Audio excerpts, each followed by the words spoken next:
Hello, good day and God bless. What I'm going to do is a brief video on what we did last week. So we're just going to review that really quick. We added extra octaves to the G major and C major scales. We did arpeggios, and arpeggios are the basic breakdown of the triads or chords. And we also did some strumming patterns that we could use when we were playing chords. Okay, let's start off with the C major scale. The strings that are involved with the C major scale when you first started, it was the fifth, the fourth, and the third string. And the numbers for the frets were 3, 5 on your fifth string, 2, 3, 5 on your fourth string, and 2, 4, 5 on your third string. I'll call it out real quick. 3, 5 on the fifth string, 2, 3, 5 on your fourth string, 2, 3, 5 on your third string.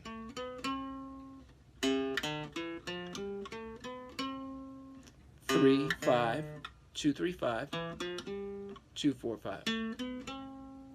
Okay, that was the first octave. First octave would be your first 7 notes, and then it's completed with the 8th note. So your first note is a C, and your 8th note is a C. So it finishes the pattern of notes. So it's the same thing. Alright, if I played, that's a tension note. Those are only 7 notes. A tension note means it builds tension and your ear wants to hear one more note to complete it. Right? So those are the 8 notes that are involved. Alright, so when you hit the 8th note, or number 8, right? As far as the notes are concerned, 1, 2, 3, 4, 5, 6, 7, 8, you're going to have the option of sliding your pinky to your 7th fret of the same 3rd string, or you could slide your ring finger there. Okay, I'm saying that so when you do that, you automatically set your hand up to complete the next octave. Alright, it's just a matter of preference, how you would like to set your hand up for that next octave. Sometimes I will slide the pinky, sometimes I will slide and put my ring finger there to make it easier to play the next pattern of notes, which is 5, 7, 5, 6, 8, 5, 7, 8. Okay? So I'll play it a couple of times so you can see what I'm talking about. Do it that way. Right? Pinky. You could do it that way, or ring finger. Right? When you get to your 7th fret, once you've slid the pinky or the ring finger to the 7th fret of the 3rd string, when you get to that point, all you want to do is just be concerned with making sure your pointer finger is lined up with your 5th fret and it doesn't move from hitting the rest of those notes.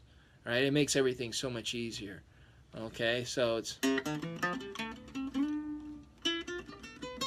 see that? It's like all right there. Okay, so when you are doing that, make sure if once you get very comfortable with that, you can hit the pattern of notes backwards. So it's,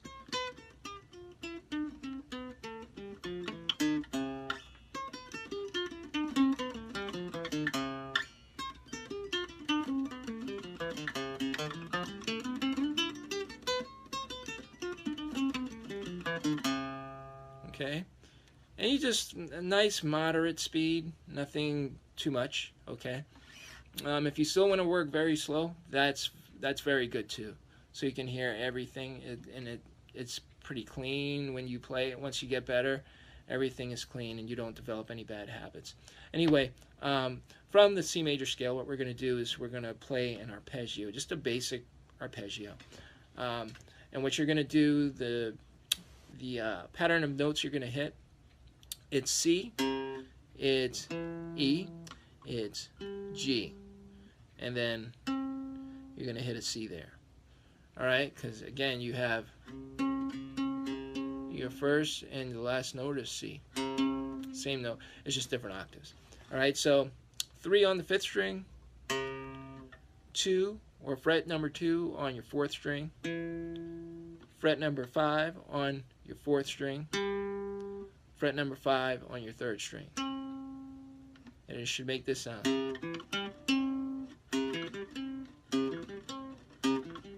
Right? And you can go backwards too. So it will technically be 3, 2, 5, 5, 5, 2, 3.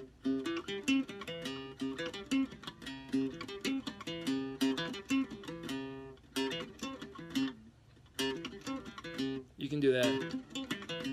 You can work a little rhythm if you want with that. Okay, and remember that's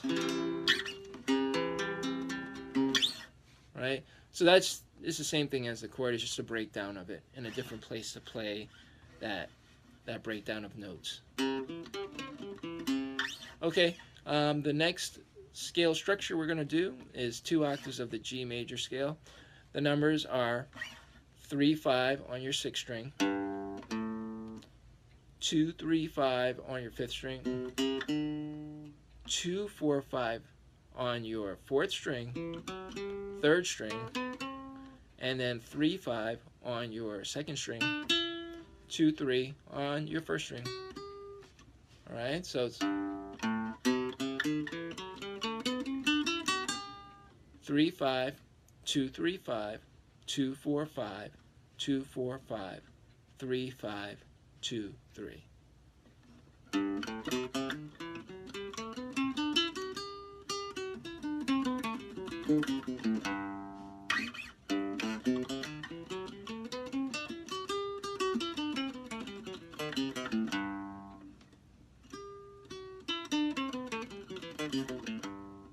Okay. Now from there, what you're going to do is this basic setup for the arpeggio again. Same kind of fret numbers, you're just starting 1 string up. So instead of starting on your 5th string that you did for the C major, you're going to start on your 6th string, and that's 3rd fret 6th string, okay? And that's the G, all right?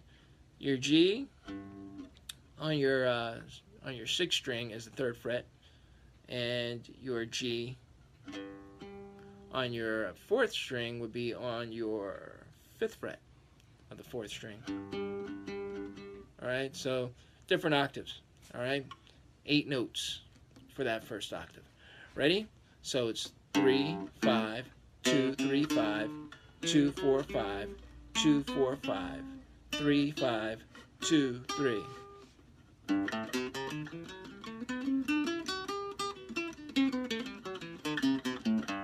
Right, step backwards.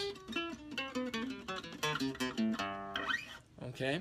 Now, the arpeggios should be this way. 3, 2, 5, 5, 5, 2, 3.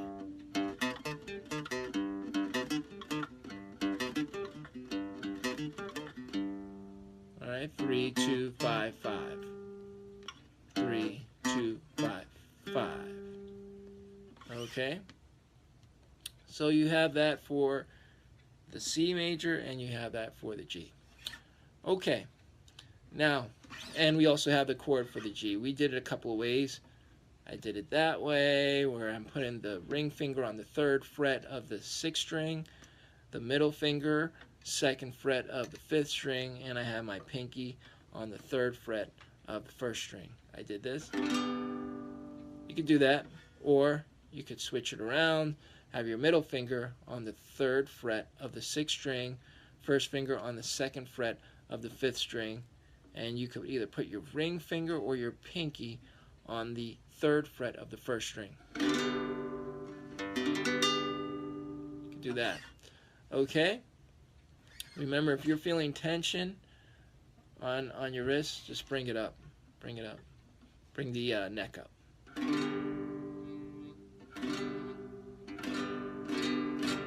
Okay, what we also did is we did certain strumming patterns. The one I introduced to you guys is just a basic, you're using your root, which is on your 6th string. If you're playing chords on the 6th string, your root is going to be played as a bass note, and then you can strum the rest of the strings. having said that, that's kind of where like a lot of the country progressions evolved from. It's just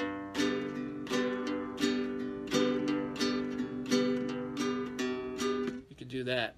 All right. So what we did last week, I believe it was just the down strum, like that. So you're hitting the G, which is that third fret of your sixth string, and then you're doing a downstroke of the rest of the notes. So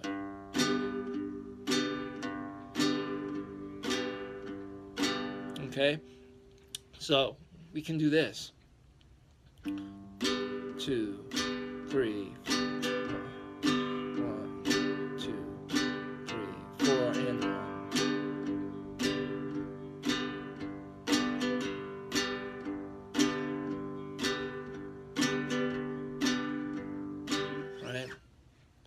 So when we do that, we're going to switch to the C major chord. If you notice, when I do the C major chord, my ring finger is going to be on the 3rd fret of the 5th string. And I'm hitting, right? You could do that, or just hit that. Now, instead of using your thumb to hit that bass line, you could also just strum. If you're doing a pick, it's going to be the same thing each time. But if you're just hitting striking the notes with your hand, just use the back of your nail just to kind of. It's just a kind of a, just kind of like almost a little percussion kind of a thing going, and you're using the back of your nail to do that. So I sometimes will alternate by just using my thumb, but sometimes you'll make a mistake and hit the wrong string, so I'll do. And if you heard that, I was kind of hitting different strings, but I was still hitting that 5th string. That's your primary string that you're going to hit. So if you get mixed up, you're still going to hit that string. So it's just a little bit more comfortable. And what I also do is, if my root is not on the 6th string, I'll put my thumb on there. So if I do make a mistake and I'm just kind of broad brushing where I'm going to strike, and I might overestimate where that root is, my thumb is there to make sure that I'm going to hit that note.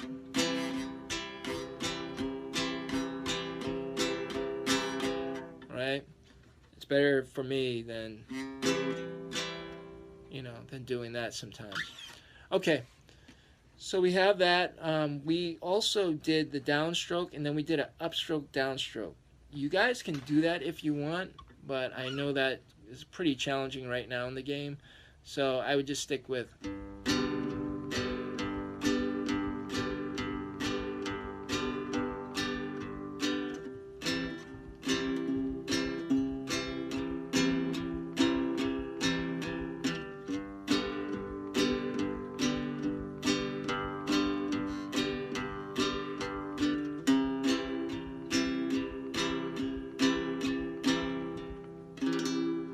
Okay, if you want to do the upstroke from the G, 1, 2, 3, 4,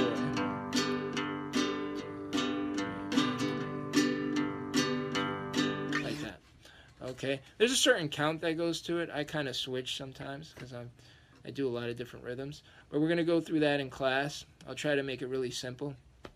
But the idea would be 1, 2, 3, 4, and 1, 2, 3, 4, and 1, 2, 3, 4, and 1. Okay? So that's the basic idea of that. If you do feel that you can do that strumming pattern, so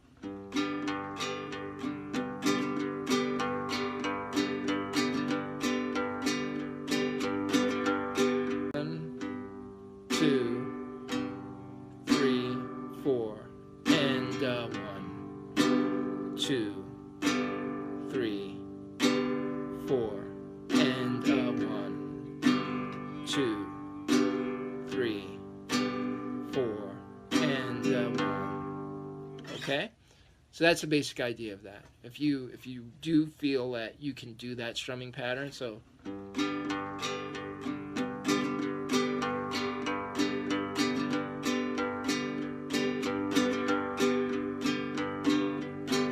alright, so you can do that. I wouldn't do it fast like that because you also have that switch in the chord pattern. Okay? Okay, so that is just a basic rundown of what we did last week. We're also going to get into what we call the pentatonic scale. We're gonna approach some different styles of playing, and that's it. All right, so I will see you guys on Tuesday, and I look forward to that. Okay, I hope you got a lot from this video. I hope it was very helpful for you, and I'm looking forward to working with you guys again. God bless.